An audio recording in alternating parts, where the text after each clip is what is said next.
महापुरुष हुए जिन्होंने इस देश के लिए अपने जीवन के सुखों को त्याग कर अपने जीवन को इस देश के लिए समर्पित कर दिया। इन्हीं महापुरुषों में से एक दयानंद सरस्वती थे, जिन्होंने अपने गुरु की आज्ञा को पूरा करने के लिए अपने जीवन को इस देश को समर्पित कर दिया। महर्षि दयानंद इस समाज से अंधविश्वास एवं अन्य कुरीतियों को समाप्त करने का काम किया और इस देश को इन कुरीतियों से आजादी दिलाया।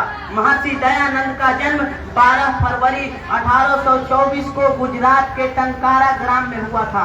उनके पिता का नाम करसन जी और माता का नाम यशोदाबाई था।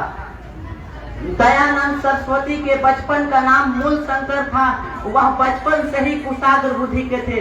उनके माता पिता एक अत्यंत धार्मिक स्वभाव के थे, जिन्होंने जो शिव भक्ति में अत्यंत विश्वास रखने वाले थे।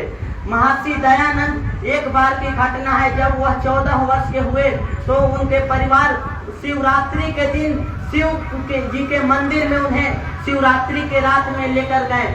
वहां पर जागरण का कार्यक्रम हो रहा था और कुछ ही रात जैसे रात बीतते गई, लोगों मंदिर में ही सोने लगे, किंतु महर्षि दयानंद सरस्वती वह रात को अपनी शिव की प्रकट होने के लिए वह रात भर जागते रहे, किंतु शिव प्रकट नहीं हुए। और उन्होंने जैसे ही आधी रात हुई, उन्होंने देखा कि शिव पिंडियों पर चढ़े प्रसाद चूहों द्वारा छेड़छाड़ किया जा रहा है, उसे खाया जा रहा है और चूहे शिवलिंग पर चढ़कर उत्पात मचा रहे हैं। तो यह एक विचार उत्पन्न हुई स्वामी दयानंद सरस्वती के मन में कि जब ये शिव स्वयं की रक्षा इन चूहों से नहीं कर सकते तो ये संसार की रक्षा कैसे कर सकते हैं। इसी कारण उन्होंने सच्चे शिव की खोज में अपने घर परिवार को त्याग दिया और उन्होंने महर्षि बिरजानंद सरस्वती के आश्रम में जाकर, उनके कुटिया में जाकर जाते हैं शिक्षा ग्रहण करने के लिए।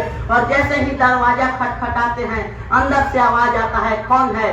स्वामी दयानंद उत्तर देते हैं, मैं कौन हूँ यही जानने के लिए आपके शरण में आया हूँ गुरुवर। महर्षि स्वामी बिरजानंद सरस्वती को एहसास होता है कि मुझे आज एक योग शिष्य की प्राप्ति हुई है और स्वामी दयानंद सरस्वती वहां शिक्षा ग्रहण करने लगे।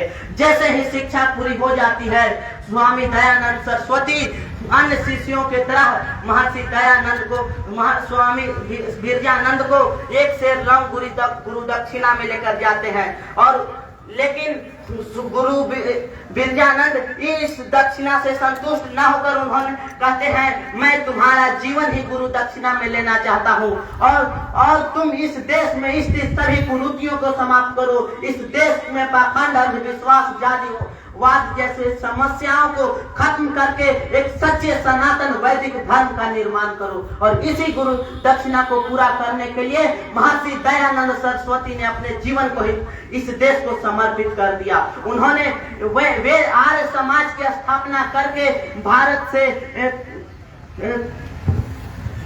से अनेक कुरीतियों को समाप्त किया। उन्होंने जैसे बाल विवाह, जाति प्रथा एवं अंधविश्वास, कई कुरीतियों को इस समाज से समाप्त करके उन्होंने सच्चे सनातन वैदिक धर्म का प्रचार किया। और उन्होंने कहा कि वैदिक धर्म किसी एक व्यक्ति विशेष, एक जाति धर्म के लिए नहीं, यह पूरे मनुष्य के लिए है। और कहे यह पूरे मनुष्य के लिए है और यह किसी एक व्यक्ति का नहीं है। लेकिन यह दुर्भाग्य है कि इस ऐसे महान पुरुष को भी यह एक साजिश के तहत इन्हें मार दिया गया। यह एक दुर्भाग्य है। लेकिन यह इतिहास गवाह है कि जो व्यक्ति इस देश को, इस समाज को आगे बढ़ाने का प्रयत्न करते हैं, उन्हें स्वामी दयानंद सरस्वती की तरह ही प्रताड़ित किया जाता है। और स्वामी दयानंद सरस्वती को एक बार उन्हें नदी में फेंका जा रहा था, लेकिन वह किसी तरह अपनी जान बचाने में कामयाब हो गए। लेकिन उनके खाने में जहर देकर उनकी प्राण ले ली गई। स्वामी दयानंद सरस्वती 30 अक्टूबर 1883 को इस दुनिया को छोड़कर चले गए। भले ही स्वामी दयानंद सरस्वती के भोजन में जहर देकर उनको हत्या कर दी गई, लेकिन स्वामी दयानंद सरस्वती ने हमें प्रेम का अमृत पिलाकर गया है। यह कहते हुए अपनी वाणी को लेता हूँ कि हार मांस का बना शरीरा, हार मांस का बना शरीरा मिट्टी में मिल जाएगा, रह जाएगी अमर कीर्ति, जन जन में गाया जाएगा, जन जन में गाया जाएगा।